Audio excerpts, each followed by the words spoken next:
السلام عليكم ورحمة الله. الحمد لله وصلوات الله وسلامه وبركاته على رسول الله محمد وآله المهتدين بهداه من الصحب والأزواج والقرابة والتابعين لهم بإحسان إلى يوم لقاء الله. بريان خوشكاني برز خوشويست لا ريخراوي قوتابیانی کوردستان منیش پیرۆزباییتان لێ دەکەم بە بۆنەی تێپەڕبوونی 20 ساڵ بەسەر دامەزرانی ئەم ڕێکخراوەدا کە لە ساڵی مانگی 11 ساڵی 2003 وە دامەزراوە لە 3 2003 تا ئێستا 20 ساڵ تێپەڕیوە. ئێوە لە ماوەی ئەو 20 ساڵەدا ئێوە واتە قوتابیان بەگشتی کە ئەوەی بێتەوە یادم مامۆستا ئەنوەر یەکەمی سکرتێری ئەو ڕێکخراوە بووە و دوایی مامۆستا ڕێبوار لە قۆناغێکی دیکەدا و هەروەها برایانی دیکە خوا پاداشتی هەموویان بداتەوە. بێگومان لە ماوەی ئەو 20 ساڵەدا خەرمانێک کار و چالاکی باش ڕێک لە وەسەط و نێوەندی قوتابیاندا و خوێندکاراندا ئەنجام دراون لەلایەن ئەو ڕێکخراوە. خوا بە کەڕەمی خۆی چاکەکانی لە هەموو لایەکمان بە باشترین شێوە قبوڵ فەرموو بێ و لە هەڵەو کەم و کوڕەکانیشمان ببورێ و قەڵەمی عەفو و بەسەر کەم و کوڕی و کەم تەرخەمەکانماندا بێنێ کە بێگومان هیچ مرۆڤێک لە کەم و کوڕی و کەم تەرخەمی خاڵی نابێ. بەڕێزان منیش هەر بەو بۆنەیەوە لە ژێر ناونیشانی ڕۆڵی قوتابیان لە گەشەپێدانی زانست و پەروەردە لەم ڕۆژگارەدا هەندێک قسەی مەتن ئاساتان بۆ دەکەم و شەرح و لێکدانەوەکەی زیاتر عایدی خۆتان دەکەم. من لە پێنج تەوەردا قسەکانی خۆم بۆ ئێوە کورد دەکەمەوە. تەوەری یەکەم پێناسەیەکی کورتی قوتابی و زانست و پەروەردەتان بۆ دەکەم. قوتابی کێ؟ ئێمە لە زاراوی شەرعیدا قوتابی طالب العلمی پێ دەڵێن وەکو لە فەرمایشتی پێغەمبەردا هاتووە صلى الله عليه وسلم. پێغەمبەری خوا فەرموویەتی إن الملائكة لتضع أجنحتها لطالب العلم رضا بما صنع. کە ئەمە فەرمودەیەکی ڕاستە لە ڕووی سەنەدەوە واتە پێغەمبەر صلی الله علیه و سلم فەرموویەتی دەفەرمێ فریشتەکان باڵی خۆیان ڕادەخەن بۆ کەسێک کە بە دوای زانستدا دەگەڕێ واتە بۆ زانست خواز بۆ فێرخواز لەبەرەوە کە پێی خۆشە بە دوای زانستدا دەچێت. هەڵبەتە لێرەدا پێغەمبەر عەلەیهی سەڵات وسەلام بەگشتی فەرموویەتی بەڵام وا پێدەچێ مەبەست پێ ئەو کەسانە بێ کە بە دوای زانستێکدا دەگەڕێن کە لە وەحیەوە سەرچاوە دەگرێت. زانیاری کە قوتابی وەدەستی دێنێ ئەلبەتە دوای من پێناسەی زانیاریتان بۆ دەکەم بەڵام جارێ پێناسەی قوتابی کەسێک کە بە دوای زانیاریدا دەگەڕێت. ئەو زانیاریەی کە قوتابی خوێندکار فێرخواز بە دوایدا دەچێت دوو جۆرە بە شێوەیەکی گشتی، یا زانیاری عەقلیە یا زانیاری نەقلی. زانیاری عەقلی ئەوەیە کە بەرهەمی مرۆڤ خۆیەتی لە ڕێی بەکارهێنانی پێنجەستەکانیەوە و لە ڕێی بەکارهێنانی عەقلیەوە زانستی وەدەست دێنێ کە ئەمە زانستێکی هاوبەشە بۆ لەنێو هەموو مرۆڤایەتیدا، چ ئەوانەی دیندار بن یا بێدین بن، بڕوادار بن یا بێ بڕوا بن، هەمووی دەستی دەگاتە ئەو جۆرە زانستە.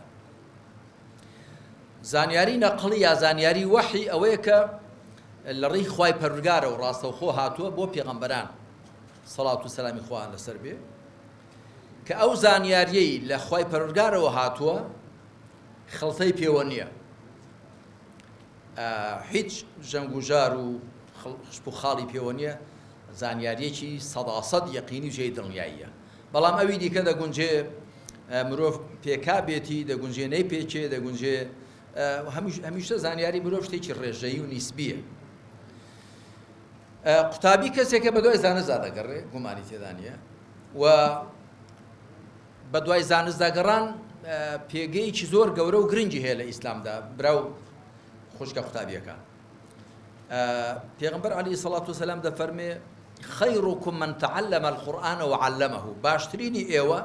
کەسێک کە فێری قورئان دەبێ و قورئان فێری خەڵک دەکات. باشترینتان جا هەڵبەتە بۆ قورئانی شوایە و بۆ دەقەکانی سونەتی شوایە و بۆ زانستە شەرعیەکانی دیکە شوایە و بۆ زانیاریەکانی دیکەش هەروایە. ئەبوو حامید غەزالی لە بەرجی یەکەمی کتێبی ئیحیا علوم الدیندا لە باسی ئەوەدا کە زانیاری کیفائی واتە زانیاریەک کە لەسەر مسلمانان بەگشتی فەرزە و زانیاری عەینی زانیاریەک کە لەسەر هەموو مرۆڤێک فەرزە باز دەکا دەڵێ هەر زانیاریەک ئیشێکی مسلمانان پێویستی پێی هەبێ ئەو زانیاریە دەبێتە فەرز لەسەر هەموویە. بۆ وێنە باسی دارتاشی دەکا، باسی ئاسنگەری دەکا، باسی بەرگدرویی دەکا، هەموو ئەو پیشانەی کە کاتی خۆی بوون دەڵێ لەسەر مسلمانان فەرزە لە نێویاندا کەسانێک هەبن ئەو پیشانە بزان بە شێوەیەکی عیلمی زانستی و ڕێک، ئەگەر نا هەمویان گوناهبارن. بە پێ ئەو بنچینەی ئەبوو حامید غەزالی ئێستا مسلمانان لە زۆر لاو گوناهبارن کە زۆربەی کەلوپەلەکانی کە بەکاری دێنی لە ژیانی ڕۆژانەماندا هەر لە سایارە و لە هەموو ئەوانەی کە زانیاری تەکنۆلۆژیای معلوماتی لە بەردەستماندا هەن و زۆر لە کەلوپەلەکانی دیکەی ژیان لەلایەنی نامسڵمانانەوە دروست دەکرێن و ئێمە بووینە بازاڕی ساختکردنەوەی کاڵای ئەوان کەواتە هەتا هەموو ئەو شتانەی خۆمان پێویستیمان پێیان دەبێت دەتوانیان دروستیان کەین بەهۆی زانیاریەکەوە کە دەبێت وەدەستی بێنین ئێمە لە گوناهداین بۆ زانیاریتان. بەنسبەت زانست ئەڵبەتە زانست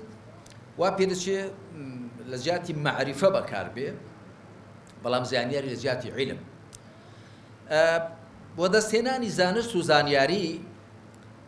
پێغەمبەری خاتەم صلی الله عليه وسلم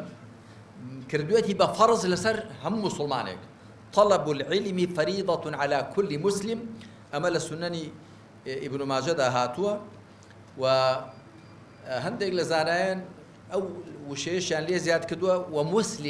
مسلمین و مسلمە، بەڵام ئەوە پێویست ناکات چونکە لە ڕیوایەتی ڕاستدا تەنیا دەفەرمێت طلب العلم فريضة على كل مسلم، هەموو مسلمانێک نێربیان مێبێ بۆ زانیاریتان گشتیە و هەموو دواندنەکانی قورئان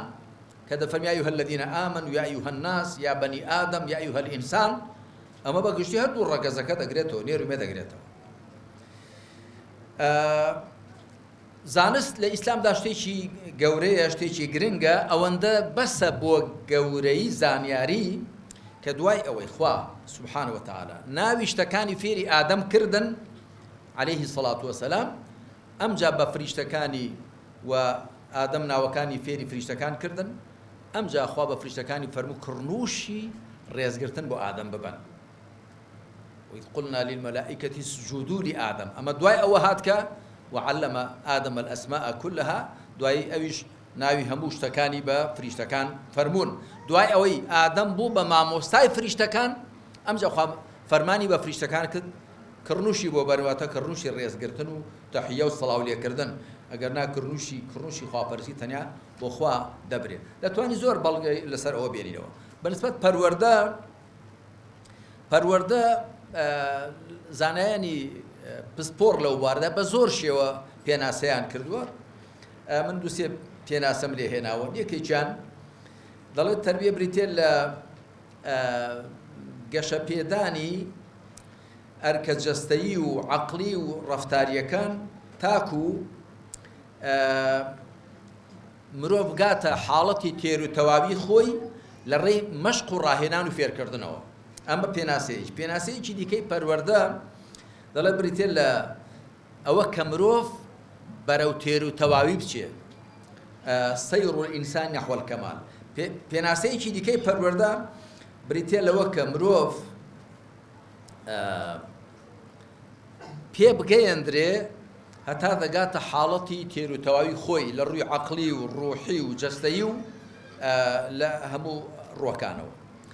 پەروەردەی ئیسلامی براو خوشکانی بەڕێز ئەوەیە کە ئینسانی مسلمان قورئان و سنت بە بناغە بگرێ بۆ پەروەردەبوونی خۆی پێشێ لیان تێبگا ئەنجا تیاندا پێ بگا من مەوسوعەیەکم هەیە 12 کتێبە بە ناونیشانی بەرە و باشتر تێگەیشتن و پێگەیشتن مرۆڤ هەتا تێنەگا پێناگا بۆیە خوا سبحانه وتعالى ڕوو بە پێغەمبەری کۆتایی محەممەد صلى الله عليه وسلم دەفەرمێ فاعلم أنه لا إله إلا الله بزانە کە بێجگە لە خوا هیچ پەرستراوێک نییە پێشی دەبێت بزانی ئەمجا تەوحید و دینداری و خواپەرستی و مسلمانی لەسەر بناغی زانیاری بنیاد دەندرێ و لە ئیسلامدا پەروەردە گرنگترە لە زانیاری ئامرازە بۆ پەروەردەبوون و مەرجنی هەر کەسێک زانیاری هەبوو پەروەردەشی هەبێ پەروەردەش بوو بێ بۆیە خوا سبحانه وتعالى مەدحی زانایانی کردووە بەڵام هەمیشە وەصفێکی پێوە بەستووە بۆ وێنە إنما يخشى الله من عباده العلماء لسورة فاطر دا بدڵنیایی تەنیا زانایان سام و هەیبەتیان بەرامبەر بەخوا هەیە بەندە زانایەکان هەروەها والذين أوتوا العلم ويرفع الله الذين آمنوا منكم الذين أوتوا العلم درجات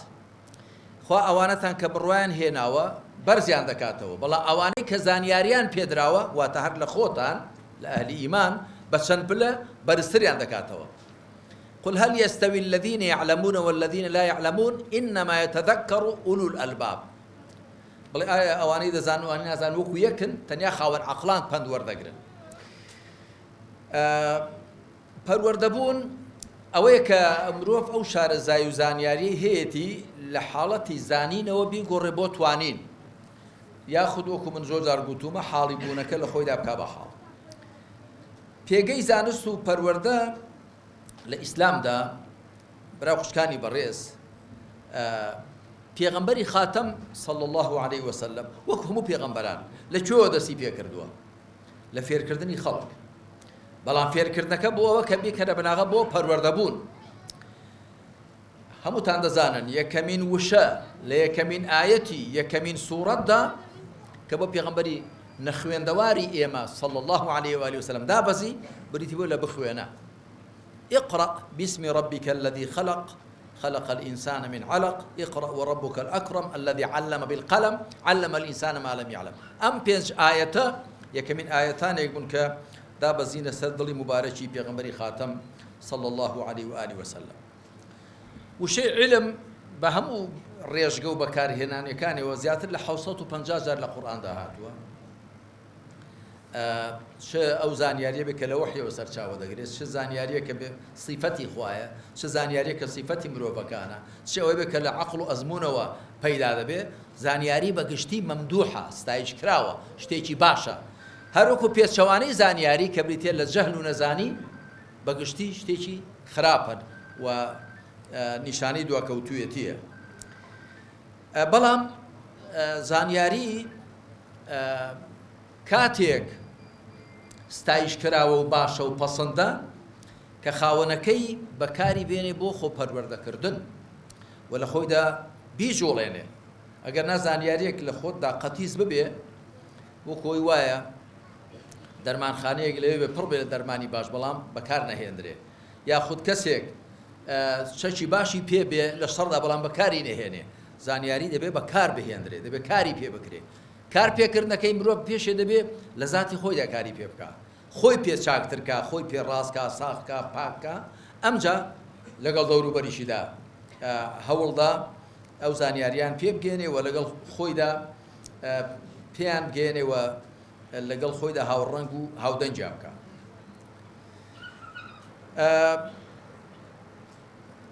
تەوەری سێم پێگەی زانایان و قوتابی زانستی یا قوتابی بە دوای زانیاریدا گەڕاو خوا سبحانه وتعالى لە زۆر ئاەتی قورئاندا مەدحی وەستایشی زانایانی کردووە ئاماژەمان بە هێندێکیاندا ئەوەندە بەسە بۆ مەدحی زانایان کە خوا سبحانه وتعالى شایەدیدانی زانایانی لەسەر وەحدانیەتی خۆی لە پەرستراوێتیدا خستۆتە دوای شایەدیدانی خۆی و فریشتەکانی دەفەرمێ شەهید الله أنه لا إله إلا هو والملائكة وأولو العلم. خوا شاهدي دا شاهدي داني خوا واتهموا كون كائنات واخل خاندوا بلغبه وشاهد بي لسر تنيا پرسراويتي خوا وحدانيتي خوا شاهدي دا كزيغ لو هيچ پرسراويك نيه. والملائكة وأولو العلم فريشتكاني شاهديان دا لسر أوا هروها أوانش كزانياريان بيدراوا كواتا مروف بهوي زانياري وشارزايوا لشاهديدان دا دشيتا ئاستی فریشتەکان و دوای خوای پەروەردگار. ئەوەندە بەسە کە خوا سوبحانە وتەعالە علمی و حکمەتی و خوبڕە و شارەزایی کردووە بە صیفاتەکانی خۆی. إن الله بكل شيء عليم إن الله عليم بذات الصدور. خوای تەعالە خۆی بە خەبیر وەسف کردو، خۆی بە حەکیم وەسف کردووە. کەواتە وەختێک مرۆڤ زانیاری پەیدا دەکا، خوبڕە و شارەزایی پەیدا دەکا، حکمت و دانایی پەیدا دەکا، ماناوایە ئەویش لە قەدەر خۆی لەو صیفەتانی خوای پەروەردگار لە خۆیدا دێنێتە دی. بۆیە هەندێک لە ئەهلی تەزکیە و عیرفان و تەسەووف دەڵێن لەسەر مرۆڤ پێویستە هەموو صیفەتە باشەکانی خوا سوبحانە وتەعالە کە صیفەتەکانی خوا هەموویان لەو پەڕی باشیدان، صیفەتەکانی خوا سوبحانە وتەعالە لە خۆیدا بێنێتە دی، ئەوانەی لەگەڵ مرۆڤدا گونجاون. بەڵام هەندێک صیفەتەن تایبەتن بە خواوە، وەکو ئەوە کە تەنیا خوا بەدیهێنەرە، تەنیا خوا پەروەردگارە، تەنیا خوا پەرستراوە، ئەوە جیایە. ئەمما صیفەتەکانی دی دەبێ مرۆڤ هەوڵ تەماشا خوای خۆی بکە. خوای پەروەردگاری تۆ زانایە، تۆش هەوڵ دە زانایی هەبێ، توانایە هەوڵ دە تواناییت هەبێ، خوا لێبوردەیە هەوڵ دە لێبوردەیت هەبێ، بەبەزەی هەوڵ دە بەبەزەیت هەبێ، بەزەیت هەبێ، حەکیمە هەوڵ دە تۆش داناییت هەبێ. بەڵگەمان لەسەر ئەوە چییە؟ چەند شتێکە. بۆ وێنە لە سوورەتی نووردا لە ڕەوتی ئەو ئاەتانەدا کە خوا سوبحانە وتەعالە باسی بوختان بۆ هەڵبەستراین دایکمان عائیشە دەکات کە لە ئاەتی 11 تاکو 26 16 ئاەت بۆ پاکی دەربڕینی دایکمان عائیشە هاتوونە خوار. لە سیاقی ئەو ئاەتانەدا خوا سوبحانە وتەعالە دەفەرمێ ولا يأتلي أولو الفضل والسعة منكم أن يؤتوا أولي القربى واليتامى والمساكين والمهاجرين في سبيل الله وليعفوا وليصفحوا ألا تحبون أن يغفر الله لكم والله غفور رحيم. أما زۆر جێ سەرنجە. ئەبوو بەکر خواری ڕازی خزمێکی هەبوو بە ناوی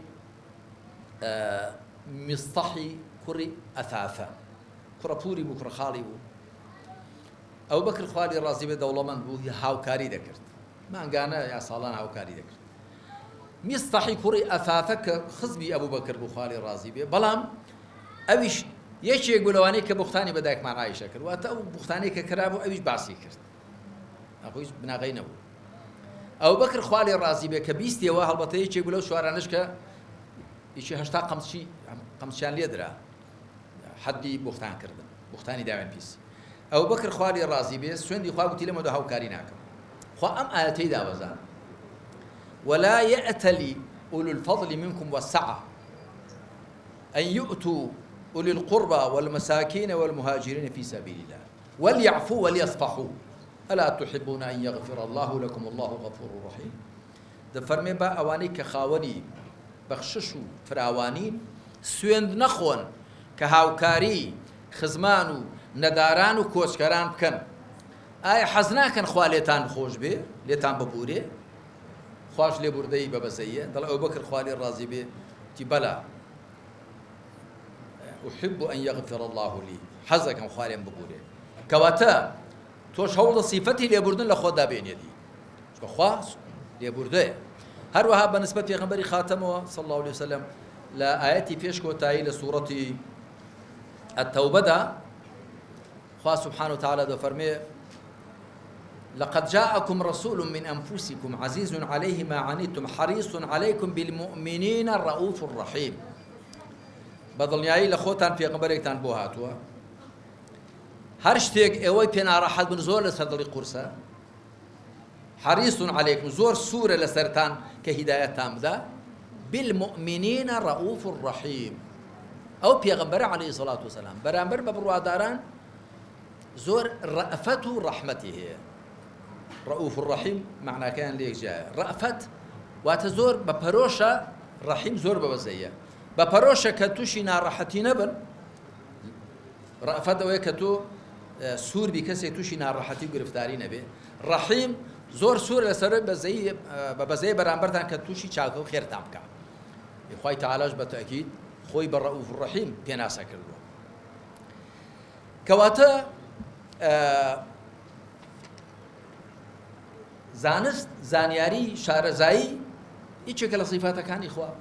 ئێمە ژووکو بەندەکانی خوا دەبێ هەوڵ دەین لە قەدەر خۆمان ئەو صیفەتە لە خۆماندا بێنینەدی وێ ڕای هەم ئەو صیفەتانەی دیکەی خوای بەرز و مەزن کە لەگەڵ مرۆڤدا دەگونجێن، بەڵام بە تاکید هێندێک صیفەت تایبەتن بە خوای تەعالا جیایە. بێمە سەر تەوەری چوارەم ڕۆڵی زانست و زانیاری لە بەرەو پێشبردننی کۆمەڵگادا بە پێچەوانەی ئەو سێ کوچکەی نەزانی لەگەڵ ژێردەستەیی لەگەڵ هەژاری و نەداری. برا خوشکانی بەڕێز، ئەگەر تەماشای وەزعی ئومەتی پێغەمبەر بکەین صلی الله علیه وسلم، ئەو سێ کوچکەیە کە لە مێژ ساڵە لە ئەنجامی دوورکەوتنەوەمان لە قورئان و سنت لە وەحی خوای پەروەردگارەوە، ئەم سێ کوچکەی لە نێوماندا بوونە مای نەهامەتی و مای بەجێماویمان. یەکەم نەزانی،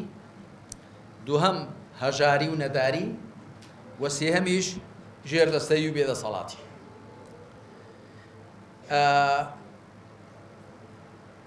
ئەلبەتە من باسی زانست دەکەم، زانست و زانیاری چ ڕۆڵێک دەجێڕن لە بەرەو پێشچوونی ژیانی کۆمەڵگادا و مرۆڤایەتیدا بەگشتی. ئەگەر ئێمە تەماشای سەرەتای کۆمەڵگای ئیسلامی یەکەم بکەین و دەوڵەتی ئیسلامی یەکەم لە سەردەمی پێغەمبەردا عەلەیهی سەڵات وەسەلام، کۆمەڵگای ئیسلامی یەکەم دیارە زۆرینەیان عەرەب بوون، بەڵام دیارە دەنگ فارس و ڕۆم و کورد و تورک و خەڵکی دیکەشیان هەڵبەتە دوایی زۆر، بەڵام لە سەرەتاوە تاک لەگەڵدا بوو. تەماشا دەکەین کۆمەڵگای یەکەم کە کۆمەلگای عەرەبی بوو، زۆر نەزان بوون لە هەموو ڕوێکەوە، لە ڕووی فیکریەوە، لە ڕووی ئیمانی و عەقیدەیەوە، لە ڕووی سلوکیەوە، لە ڕووی کۆمەڵایەتی، لە ڕووی خێزانی، لە ڕووی سیاسی، لە ڕووی ئابووری ژیان و گۆزەران، لە هەموو ڕوێکەوە دواکەوتوو بوون. دوای ئەوەی وەحی خوای پەروەردگار هاتە نێودڵی پێغەمبەری خاتەمەوە صلی الله علیه وسلم و ئەویش دەوروبەری خۆی پێ ڕۆشن کردەوە، یەکسەر نەزانیەکان گۆڕرا بۆ زانایی و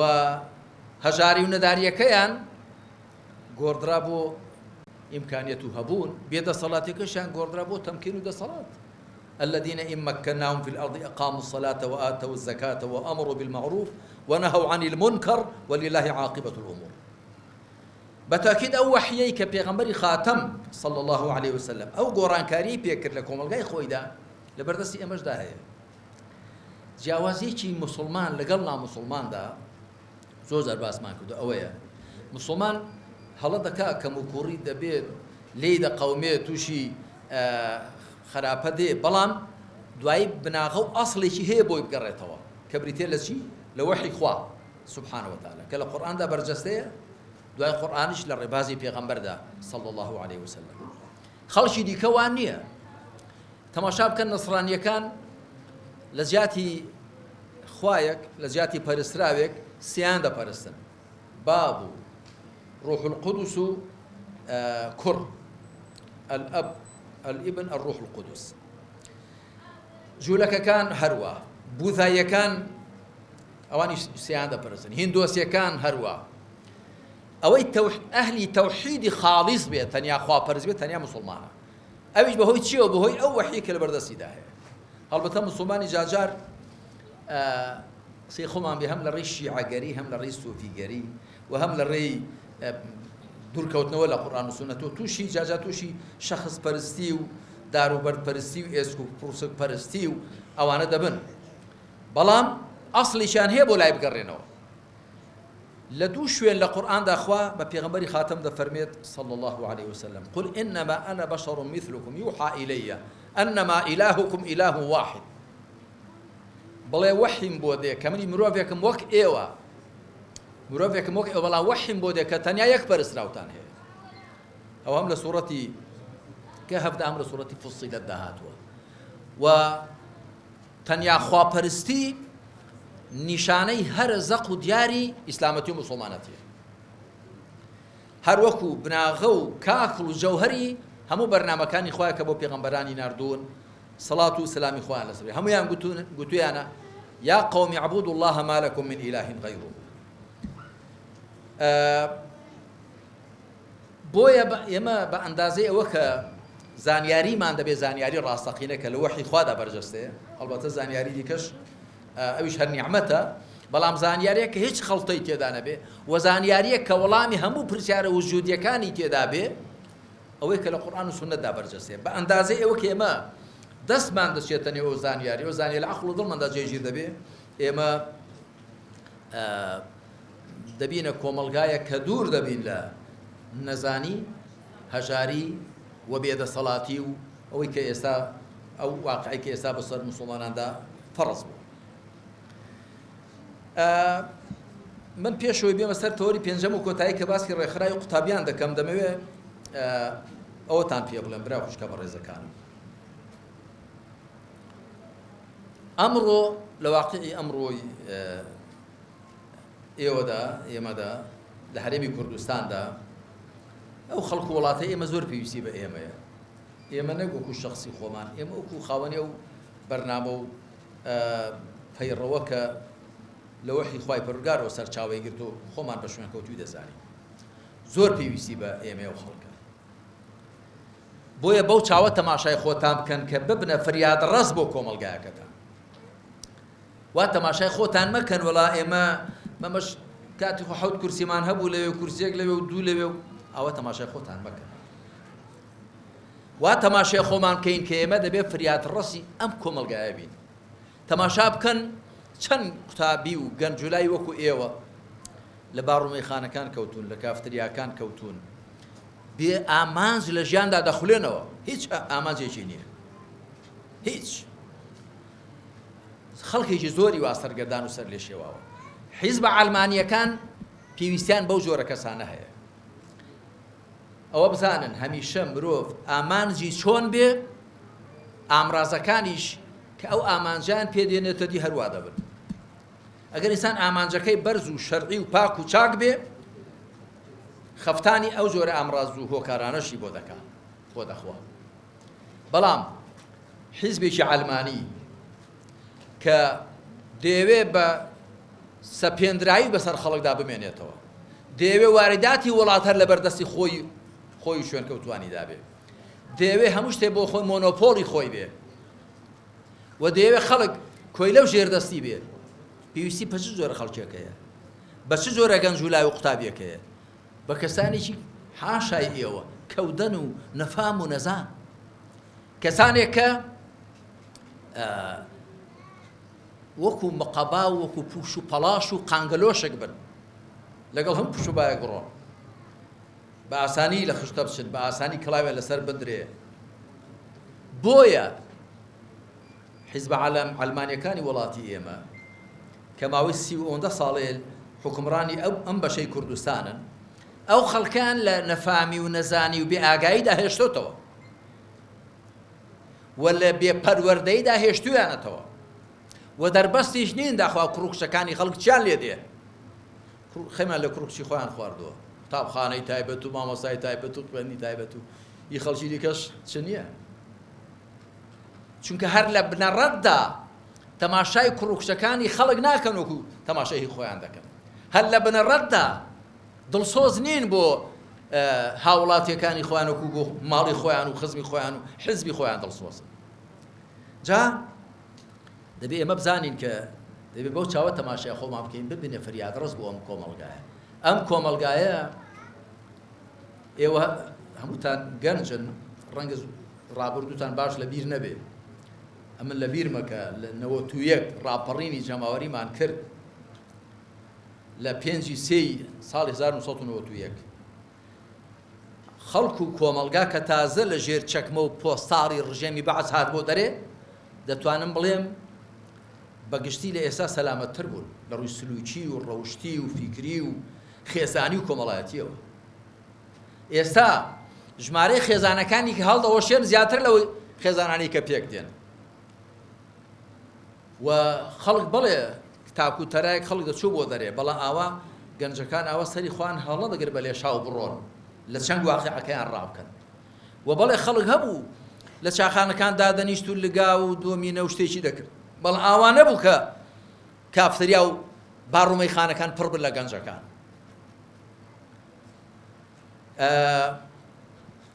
بۆیە ئێمە دەبێ هەوڵ دەین ببینە فریادڕست بۆ خەڵک و کۆمەلگای خۆمان بە تایبەتی بۆ گەنجەکان بۆ قوتابیەکان ئۆی مامۆستا حەسەن ئاماژەی پێدا لایەکی کوردستان سا قوتابخانەکانی هەموو پەک خراوە بە هەموویانەوە ئاوا وڵات بەڕێوە دەچێ ئاوا کۆمەلگا خزمەت دەکرێت ئاوا کۆمەلگا بەرەو پێش دەچێ قسەی زلزلم بۆ دەکەن ئەخە قسەی خۆش و بۆش ناچێتە گیرفانی کەس بە حەڵوا دەم شیرین نابێ قسەی زلزل دەکرێ ئێمە حکومەت وا و فلان وەزارەت وا فلان شێت و ئەوە تۆ نیوێ میلەتەکە ناخوێنێ ئەوەش کە دەخوێنێت وەکو باس کرا قوتابخانە هەیە 2 دەوام و 3 دەوامی تێدایە ئاوا قوتابی فێر دەبێت ئەی ئەو هەموو ملیارانەی کە خز و حزمتان پێپڕ کردوون وارداتی ئەو خەڵکە نەبوو دزیوتانە بردوتانە ئێنایە بەزەیتان بە خەڵک دابێتەوە حکوومەتی ڕەشید و ڕاستەقینە ئەوەی نەکرد ئێستا ببینێ جیلەکانی دوای ئێستاش ببینێ بەڵام ئەوانە لە خەمی ئێستای خەڵکیش دانین نەک چه جای لە خەمی ئایندە و داهاتووی خەڵک دابن. بۆیە من دڵسۆزانە پێتان دەڵێم وەکو هێمنی شاعیرە لە مابێ لە مەدحی قازی محەممەددا دەڵێ هەر کورد نەبوو بە شەر بوو خەمی خەڵکی لەبەر بوو ئێمەش دەبێت خەمی خەڵکمان لەبەر بێ. من پێم وایە کە ئێوە کەم و زۆر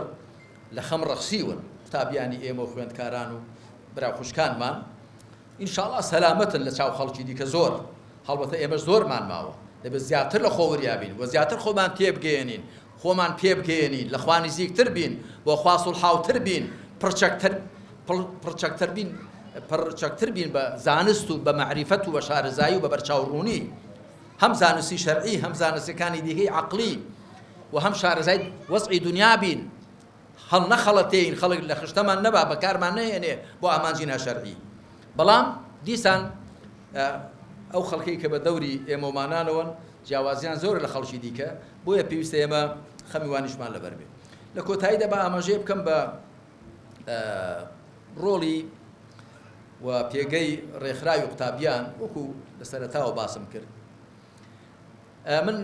هەڵبەتە جاجار لە بۆنەوە مناسەبەتەکانتاندا لە کۆبوونەوەکانتاندا بەشدار بووم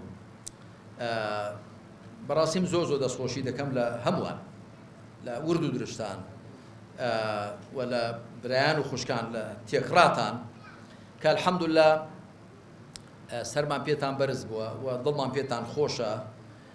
و خۆشتان بە تەئکید دەبێت زۆر سوپاس و ستایشی خوا بکەن کە قسمەت و نسیبتان هاتووتە نێو بازنەیەکە و کۆمەڵێکە و خەڵکێکەوە دەیانەوێت لە خواتان نزیک خەنەوە